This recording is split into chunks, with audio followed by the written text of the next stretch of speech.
이 새벽 우리에게 주신 하나님 말씀은 시편 119편 17절에서 32절까지의 말씀입니다. 시편 119편 17절에서 32절까지입니다. 우리 하나님의 말씀을 다 함께 받들어 읽겠습니다. 주의 종을 후대하여 살게 하소서. 그리하시면 주의 말씀을 지키리이다. 내 눈을 열어서 주의 율법에서 놀라운 것을 보게 하소서.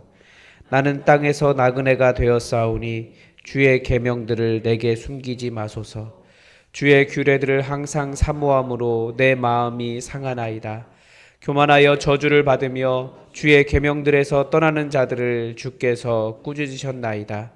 내가 주의 교훈들을 지켰사오니 비방과 멸시를 내게서 떠나게 하소서. 고관들도 앉아서 나를 비방하였사오나 주의 종은 주의 율례들을 작은 소리로 읊조렸나이다. 주의 증거들은 나의 즐거움이요 나의 충고자니이다. 내 영혼이 진토에 붙었사오니 주의 말씀대로 나를 살아나게 하소서. 내가 나의 행위를 아뢰매 주께서 내게 응답하셨사오니 주의 율례들을 내게 가르치소서. 나에게 주의 법도들의 길을 깨닫게 하여 주소서. 그리하시면 내가 주의 기이한 일들을 작은 소리로 읊조리이다. 나의 영혼이 눌림으로 말미암아 녹사오니 주의 말씀대로 나를 세우소서. 거짓 행위를 내게서 떠나게 하시고 주의 법을 내게 은혜로이 베푸소서. 내가 성실한 길을 택하고 주의 규례들을 내 앞에 두었나이다. 내가 주의 증거들에 매달려 싸우니 여호와여 내가 수치를 당하지 말게 하소서. 주께서 내 마음을 넓히시면 내가 주의 계명들의 길로 달려가리이다. 아멘. 제가 요즘 많이 분주해서 드라마를 잘 못 보고 삽니다. 그런데 다들 자꾸 이 폭삭수가수다 또 봐야 된다고 이야기하고, 남자라면 다 관심이 있는 군대 이야기, 요즘 신병이라는 드라마가 나왔는데 시즌 3까지 나왔다고 하는데 다 봐야 된다고 이야기해요. 그 드라마는 우리에게 사랑도 가르쳐주고, 때로는 이 땅에 우리가 가지고 있는 아주 뭐라고 할까요? 불이라고 할까? 이런 것들을 정말 재밌게 관심 있게 압축적으로 잘 보여주는 것 같아요. 잘 보지는 못했지만 어쨌든 광고로 나오는 짧은 영상들을 이렇게 보게 됩니다. 근데 그 중에 그 군대 이야기 다룬 신병이라는 드라마에 보니까, 그 내용에 보니까 부대장, 그 대대장 아니면 약간 좀 계급이 높은 사람 같은데 아래 대대장에게 돈 봉투 주면서 너도 너무 강하면 부러져, 금방 부러져라고 하는 장면이 나오더라고요.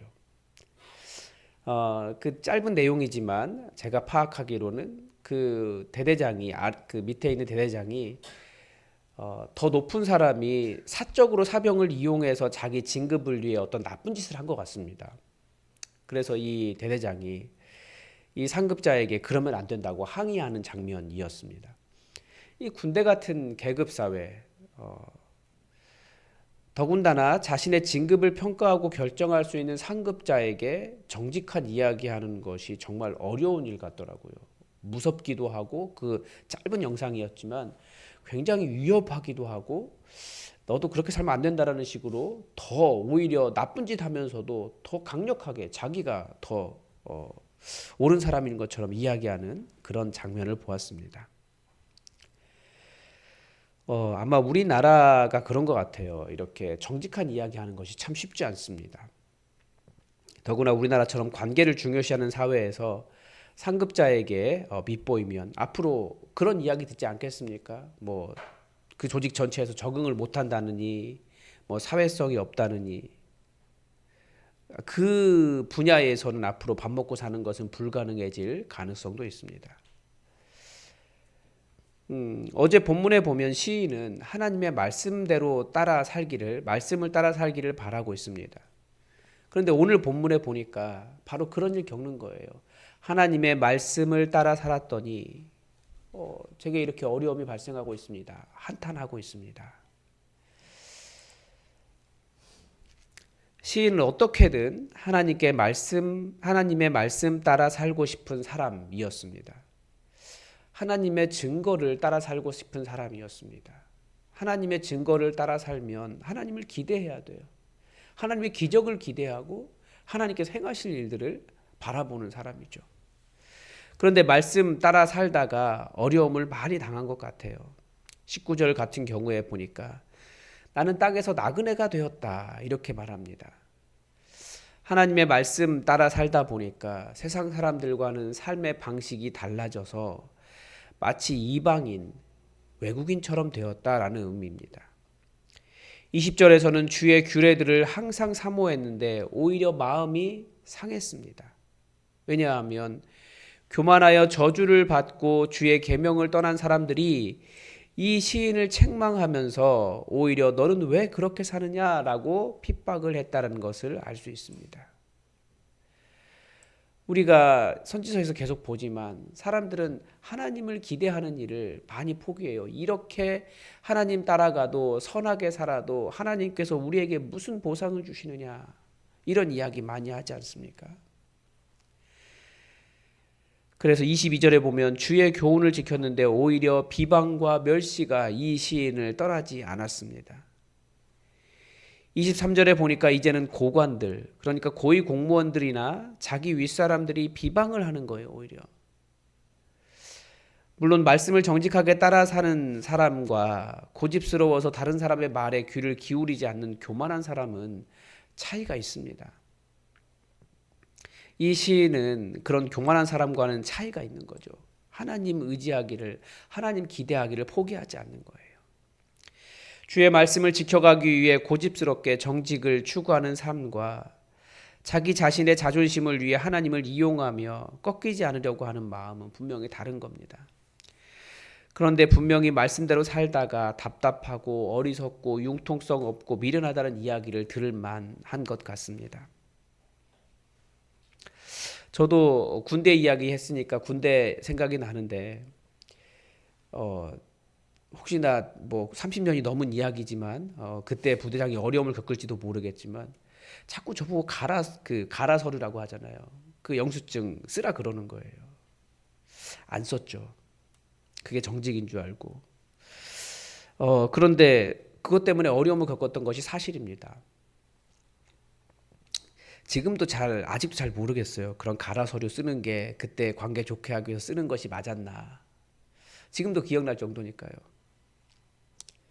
융통성이 없고 다른 것은 정직하지 않으면서 그건 정직하다고 했나.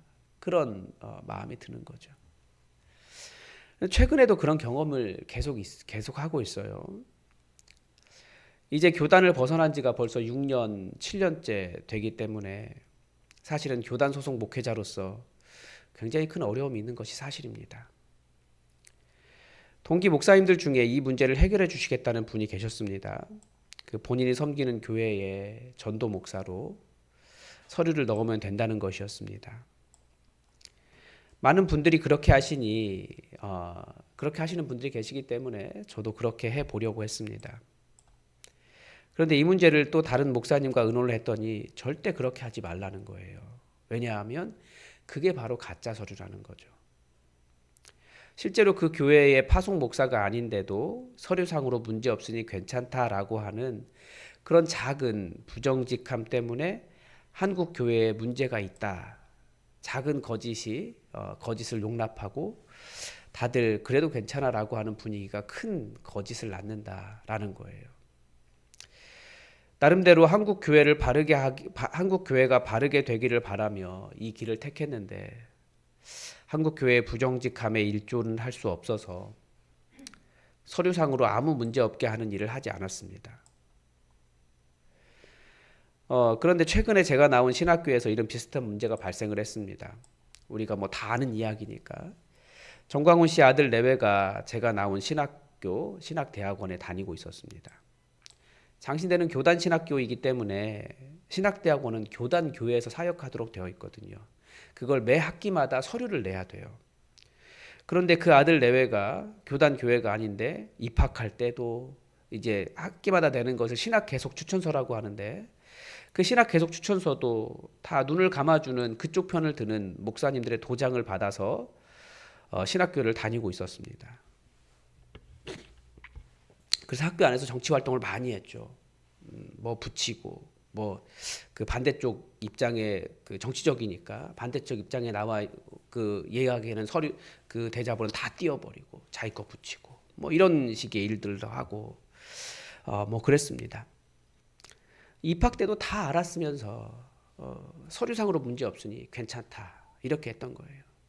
근데 이 일이 최근에 언론에 드러나니까 학교가 이제야 징계를 내렸습니다. 서류상으로 문제가 없어도 그것은 부정직이라는 거죠. 만약에 저도 그런 서류상으로 문제가 없다고 부정직한 일을 했다면 교단 문제는 문제가 아니겠죠. 더 이상. 이제 조금 있으면 최철균 목사도 아니네. 뭐 이런 조롱 섞인 말 듣지 않아도 될 것입니다. 모든 관계가 교단 안에 있기 때문에 교단에서 외면받지 않아도 될 것입니다.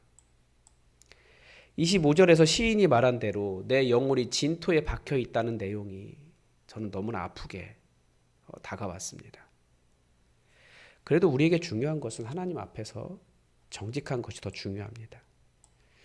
그래서 시인이 아마 17절처럼 기도한 것 같습니다. 주의 종을 후대하여 살게 하소서. 그리하시면 주의 말씀을 지키리이다. 이 구절을 조금 더 원어에 맞게 번역하면 주의 종을 좀 살게 해주십시오.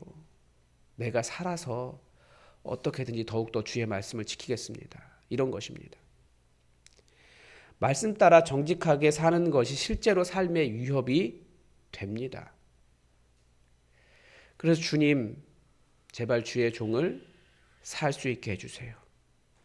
내가 살아서 주의 말씀을 지키며 살게 해주세요. 이런 기도입니다. 그래서 저는 우리 교회가 제대로 바른 길 걷고 우리 교회가 부흥하게 해달라고 기도하고 있습니다. 특별히 이 시대는 교회가 부흥하지 않는다라고 말하는 시대예요. 뭐 수평이동이나 하지 교회가 무슨 부흥하느냐 그런 이야기하는 시대인데 그게 바로 하나님을 기대하지 않는 그런 마음 아니겠습니까? 여러분, 이 세상에 정직함을 따르는 일에는 손해가 있습니다. 손해가 없으면 좋겠지만 세상이 자기들만의 영역을 구축하고 정직함이나 말씀대로 사는 사람을 곱게 봐주지 않는 것 같습니다. 오히려 악이 더 승리하고 비열합이 정의라며 날뛰는 세상입니다. 하나님의 교회를 세습하고도 더 떳떳하고 횡령하고 징계까지 받으면서도 더 떵떵거리고 불법을 행하고도 부끄러움이 없습니다. 무엇보다도 교회는 사랑하지 않는 사람들의 목소리가 커요. 그러면 안 되는 곳이죠. 더욱더 우리가 사랑함으로 서로를 이해하고 서로를 살게 붙잡아주는 곳이 교회가 되어야 됩니다. 다들 추구하는 것이 주의 말씀이 아니기 때문에 그러는 것입니다. 이 땅을 나그네로 사는 여러분, 우리가 정말 주의 말씀대로 살아가도 충분하다는 것을 직접 살아내고 혹은 말씀을 살아내다가 고난당하는 사람이 있으면 우리가 서로 붙잡아주고 인내할 수 있도록 도와주고 그래 천국까지 함께 손 붙잡아주는 그런 서로를 살려주는 그런 교회로 우리가 세워져 갔으면 좋겠습니다. 오늘도 하나님의 뜻이 우리에게 이루어지기를 주기도문으로 기도하겠습니다. 하늘에 계신 우리 아버지, 아버지의 이름을 거룩하게 하시며 아버지의 나라가 오게 하시며 아버지의 뜻이 하늘에서와 같이 땅에서도 이루어지게 하소서. 오늘 우리에게 일용할 양식을 주시고 우리가 우리에게 잘못한 사람을 용서하여 준 것 같이 우리 죄를 용서하여 주시고 우리를 시험에 빠지지 않게 하시고 악에서 구하소서. 나라와 권능과 영광이 영원히 아버지의 것입니다. 아멘. 여러분, 어제는 하루 종일 정치적인 이벤트가 너무나 많았던 것 같아요. 밤늦게까지. 이 나라가 정치 때문에 분열하고 어려움을 겪지 않도록 이 나라를 위해서 기도해 주십시오. 하나님의 선이, 하나님의 뜻이 이 땅에 이루어지도록 여러분 우리 함께 마음 모아 기도하겠습니다.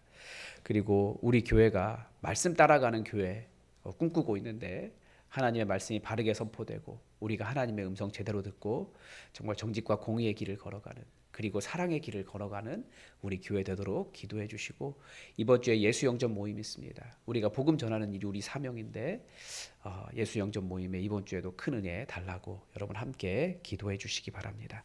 다 함께 기도하겠습니다.